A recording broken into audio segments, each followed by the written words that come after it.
Hello friend, आज हम आपको गुप्त नवरात्रि के 5वें दिन सुनाएंगे छिन्नमस्ता माता की कहानी। तो चलिए शुरू करते हैं। झारखंड की राजधानी से केवल 80 किलोमीटर की दूरी पर रजरप्पा में छिन्नमस्ता देवी माता का मंदिर है। यह मंदिर 51 शक्तिपीठों में विख्यात है। कामाख्या में स्थित शक्तिपीठ को सबसे बड़ा शक्तिपीठ मंदिर कहा जाता है और दूसरा सबसे बड़ा शक्तिपीठ मंदिर रजरप्पा में स्थित है। कहा जाता है कि इस मंदिर में बिना सिर वाली देवी माता की पूजा की जाती है। मंदिर में जो प्रतिमा है उसमें दाईं हाथ में देवी की तलवार और बाएं हाथ में अपना ही कटा हुआ सिर है। पर माँ ने अपना सिर क्यों काटा और उनके इस रूप का नाम छिन्नमस्ता देवी कैसे पड़ा, इनका वर्णन पौराणिक कथाओं में अलग अलग रूपों में दिया गया है। जिनमें से प्रचलित एक कथा के अनुसार एक बार देवी पार्वती हिमालय भ्रमण कर रही थीं। हिमालय पर भ्रमण करते हुए उनके साथ उनकी 2 सहेलियां जया और विजया भी थीं। वे हिमालय से बहुत दूर आ चुकी थीं। मार्ग में सुंदर मंदाकिनी नदी बह रही थी, जिसका साफ जल देखकर देवी पार्वती के मन में स्नान की इच्छा हुई।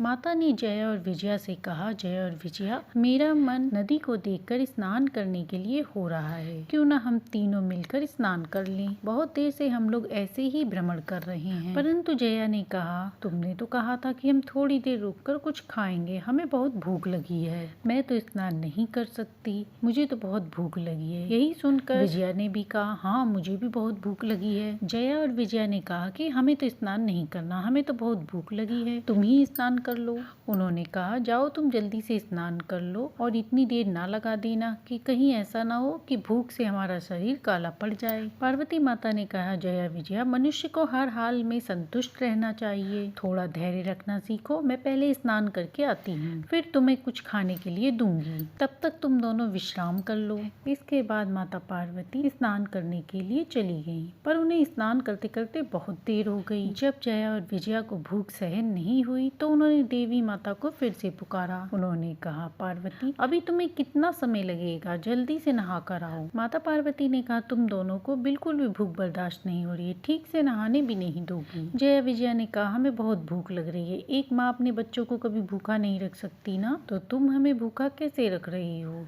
पार्वती जी, हमें बहुत भूख लगी है, हमारे खाने का प्रबंध करो। जया विजया के बार बार हट करने से देवी पार्वती को क्रोध आ गया और वह नदी से बाहर आ गईं और अपने हाथों में उन्होंने एक दिव्य खड्ग प्रकट किया और उस खड्ग से अपना सिर काट लिया। उनके कटे गले में से खून की धारा बहने लगी। धाराएं ऊपर उठती हुई भूमि की ओर आई तो देवी ने कहा, ये लो जया विजया, तुम लोग मेरे रक्त से अपनी भूख मिटा लो। ऐसा कहने के बाद जया और विजया दोनों मिलकर पार्वती जी के रक्तपान करने लगी और एक रक्त की धारा देवी ने अपने स्वयं मुख में डाल ली और वह भी रक्तपान करने लगी। देवी के ऐसे रूप को देखकर देवताओं में त्राही त्राही मच गई। देवताओं ने देवी को प्रचंड चंड चंडिका कहकर संबोधित किया। ऋषियों ने सर कटे होने के कारण उन्हें छिन्नमस्ता नाम दिया। तब भगवान शिव देवी माता के सामने प्रकट हुए और कहा, देवी पार्वती, तुम्हारा यह रूप भक्तों को अच्छा नहीं लग रहा। आप ही तो कहती हैं कि अपने स्वभाव में धैर्य और संतोष अवश्य रखना चाहिए ताकि मनुष्य को किसी भी पीड़ा का सामना न करना पड़े। देवी पार्वती जी सभी इसको देखकर बहुत घबरा गए हैं। हे देवी, कृपया आप अपने रूप में वापस आ जाओ और भक्तों पर अपनी ममता की कृपा करो। भगवान शिव के आग्रह पर देवी चंडी माँ झट से देवी पार्वती माँ के रूप में आ गईं। उसी दिन से माँ पार्वती के इस रूप को माता छिन्नमस्तिका के नाम से जाना जाने लगा। कहा जाता है कि छिन्नमस्तिका माता का मंदिर 6000 वर्ष पुराना है और यह मंदिर देवी के 51 शक्तिपीठों में से एक है। किसी नगर में एक गोमती नगर की स्त्री रहती थी। उसका एक बेटा था।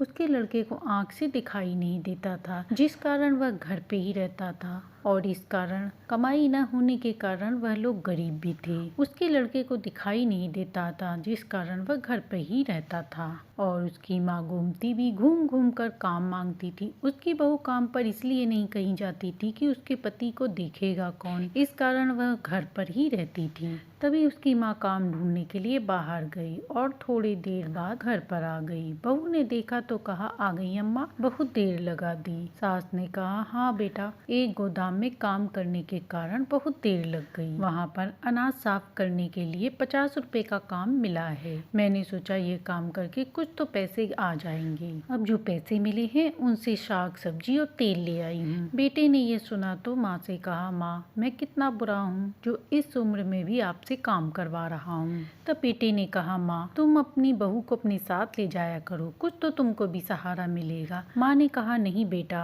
यदि मैं बहू को ले जाऊंगी तो तुम्हें घर में कौन देखेगा। बहू घर में रहती है तो मुझे तसल्ली रहती है। यह कहकर अगले दिन मालती फिर काम पर चली गई और शाम को 50 रुपए लेकर घर लौटती है। एक सुबह जब गोमती काम पर पहुंची तो वहाँ मालिक की पत्नी भी मौजूद थी। सेठ ने सेठानी से कहा कि कल नवरात्रि की तैयारी करनी है और पूजा है, तुम्हें जो भी तैयारी करानी है वह गोमती बहन से कह दो, वह कर देंगी। इसके बाद गोमती ने कहा, मालकिन आप मुझे सब चीजें बता दीजिए, मैं कर दूंगी। सेठानी ने कहा, सामने मंदिर बना है, वहाँ पे अच्छी सी साफ सफाई करके दुर्गा माता की मूर्ति को सजा देना। उसके बाद हलवा चना का प्रसाद भी बनेगा, उसके लिए चने को साफ कर लेना। गोमती बहुत मेहनत से माता के मंदिर को सजाती है। लाल पुष्प माता के आगे समर्पित हो रहे थे और माता रानी का मंदिर बहुत सुंदर लग रहा था। सेठानी आती है और देखती है, खुश हो जाती है और कहती है, गोमती बहन तुमने तो मंदिर बहुत सुंदर सजाया है, माता रानी की मूर्ति बहुत प्यारी लग रही है। एक काम करना, कल तुम सुबह जल्दी आ जाना, प्रसाद बनाने में मेरी मदद कर देना। सेठ ने कहा, गोमती बहन मैं तुम्हें 50 रुपए और दे दूंगा, अब तुम कल की पूजा में हाथ बटाओ।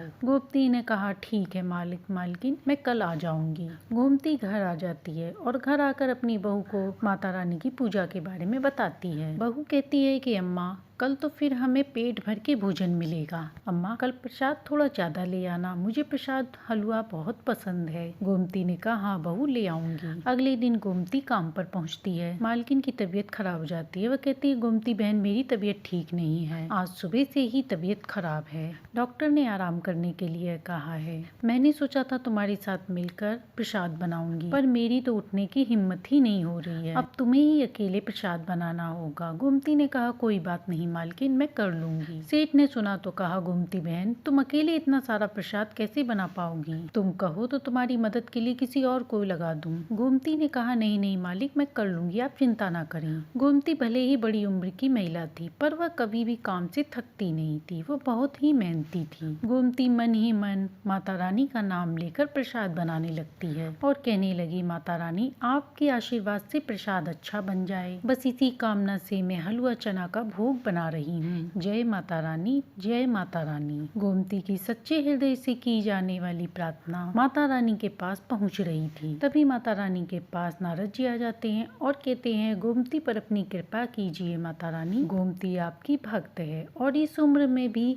इतनी गरीबी झेल रही है, फिर भी उसके मन में कितनी शांति है, वह आपका नाम लेके प्रसाद भोग बना रही है। वह जानती है कि उसके घर के हालात कैसे हैं, फिर भी वो अपने दुख को मन में दबाए हुए काम कर रही है। माता रानी कहा, तुम ठीक कह रहे हो, मैं भी कब से यही देख रही हूँ, पर गोमती की परीक्षा लिए बिना मैं उसके दुख दूर नहीं कर सकती, अब मुझे उसके पास जाना होगा। नारद जी ने कहा, माते हलवा चना खाने का मेरा भी बहुत मन है। तो माता ने कहा, ठीक है पुत्र, तुम भी मेरे साथ पृथ्वी लोक पर चलो और आज के दिन तुम भी हलवा चने के भोग स्वीकार करो। इसके बाद माता रानी एक साधारण औरत का रूप ले लेती हैं और नारद जी एक बच्चे के रूप में हो जाते हैं। बसंत पंचमी की पूजा के बाद गोमती हलवा चने का भोग लेकर घर पहुंचती है। गोमती अपने बेटा बहू के साथ प्रसाद खाने के लिए जैसे ही बैठती है, तभी माता रानी और नारद जी बालक के रूप में उसके घर पर दस्तक दे देते हैं और कहते हैं, बहुत जोरों की भूख लगी है। माता रानी कहती हैं, मेरा बेटा और मैं बहुत दिनों से भूखे हैं, कुछ खाने को हो तो दे दो। बहू ने देखा तो कहा, अम्मा अभी तो हम खाने के लिए बैठे हैं और अभी ये मांगने आ गए, मैं मना कर देती हूँ, थोड़े से ही तो चावल हैं, हम लोग क्या खाएंगे। गोमती ने कहा, नहीं बहू, आज माता रानी का दिन है और हमारे पास प्रसाद है, ऐसे द्वार पर आए किसी खाली हाथ नहीं लौटाना चाहिए। एक काम करो, तुम दोनों प्रसाद खा लो, मैं अपने में से दे देती हूँ। बेटे ने सुना तो कहा, अम्मा मेरे में से भी थोड़ा सा ले लो।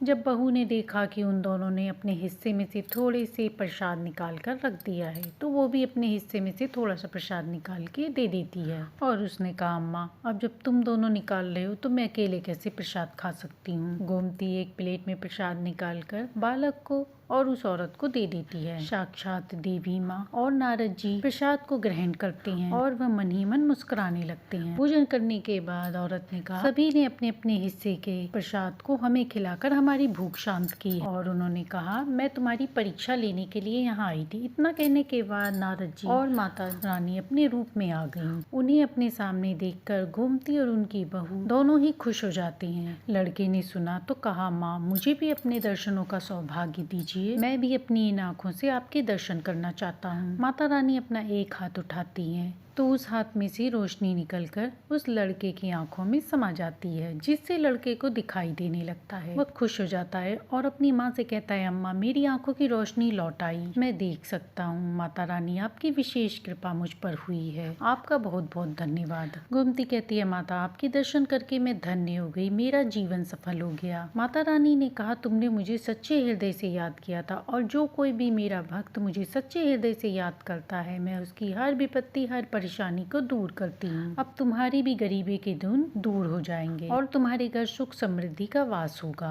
इतना कहकर माता रानी और नारद जी अंतर ध्यान हो गए। गोमती के लड़के की आंखें की रोशनी लौट आई। अब गोमती ने नौकरी करना छोड़ दिया था। जब सेठ सेठानी को यह बात पता चली तो वह भी गोमती के लिए बहुत खुश होते हैं और माता रानी की पूजा आराधना करने लगते हैं। अब गोमती के दिन बदल चुके थे। तो ये थी नवरात्रि पे सुनी जाने वाली माता रानी की विशेष कहानी। नवरात्रि की ऐसी ही कहानियों को सुनने के लिए हमारे चैनल को सब्सक्राइब करें।